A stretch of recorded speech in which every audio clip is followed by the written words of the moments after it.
बहुत समय पहले की बात है। एक राजा था जो खुद के बारे में सोचता था कि वह बहुत ही नेक और दयालु स्वभाव और दरियादिली है। उसे लगता था कि वह स्थितियों को सही से समझने, हर बात पर न्याय करने और हर विषय में उचित विचार रखने वाला व्यक्ति है।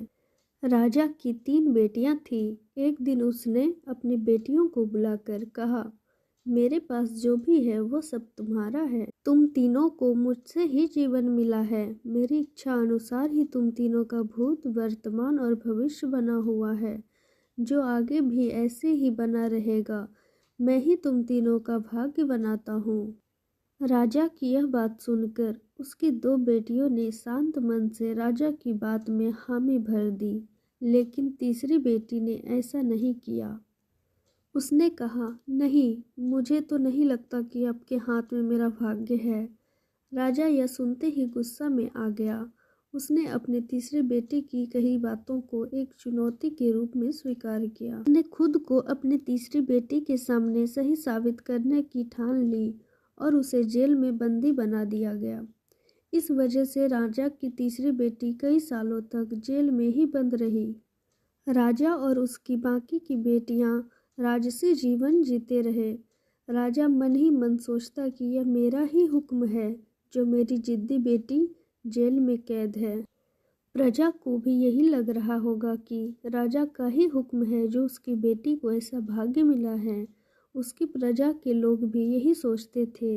उन्हें लगता था कि राजा की तीसरी बेटी ने जरूर कोई गलत कार्य किया होगा, तभी उसे जेल में कैद करके रखा गया है, वरना कोई पिता अपनी बेटी के साथ भला ऐसा क्यों करेगा। राजा का कभी कभी मन होता था तो जेल में कैद अपनी तीसरी बेटी से मिलने के लिए जाता था। उसकी बेटी बहुत कमजोर हो गई थी, लेकिन अभी भी उसके विचारों में कोई बदलाव नहीं आया था। राजा अपनी कमजोर बेटी की हालत और नहीं देख पा रहा था। एक दिन उसने अपनी तीसरी बेटी से कहा, इस तरह से तुम्हारा जिद करना मुझे बहुत गुस्सा दिलाता है। अगर तुम इसी तरह से मेरी आंखों के सामने रही तो गुस्से में मैं ना जाने क्या कर बैठूंगा।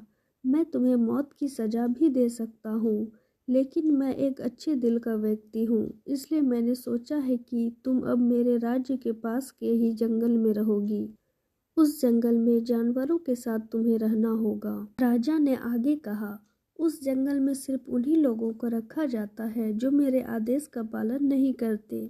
तुमने भी अपनी जिद की वजह से मेरी बात नहीं मानी, इसलिए तुम भी अब वहाँ मौजूद लोगों के साथ अपना पूरा जीवन काटोगी। इसके बाद तीसरी बेटी को उस जंगल की जमीन पर रहने के लिए भेज दिया गया। वहाँ पर वह फल और सब्जियाँ खाने और गुफा में रहने लगी।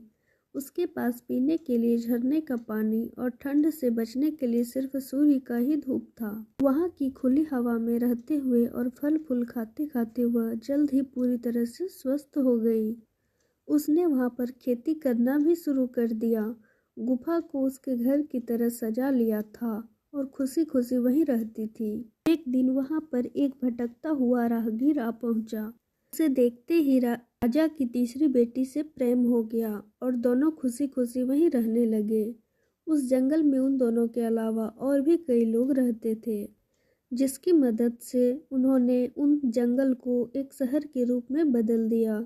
कुछ ही सालों में राजा की तीसरी बेटी और राहगीर उस शहर के राजा रानी बन गए।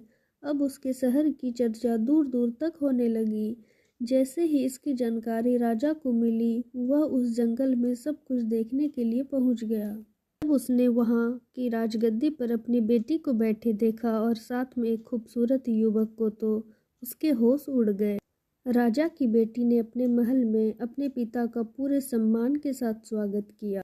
उसने अपने पिता से उसके बुरे बर्ताव व फैसले के लिए कुछ भी नहीं कहा। जैसे ही राजा वहां बैठा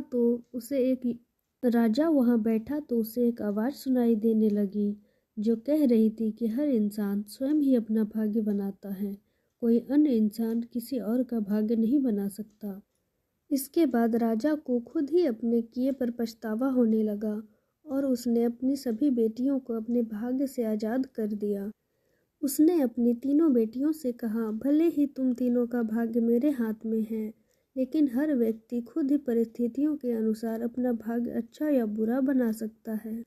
निष्कर्ष, राजा और उसके 3 बेटियों की कहानी में यह सीख देती है कि कोई भी व्यक्ति किसी का भाग्य बना या बिगाड़ नहीं सकता।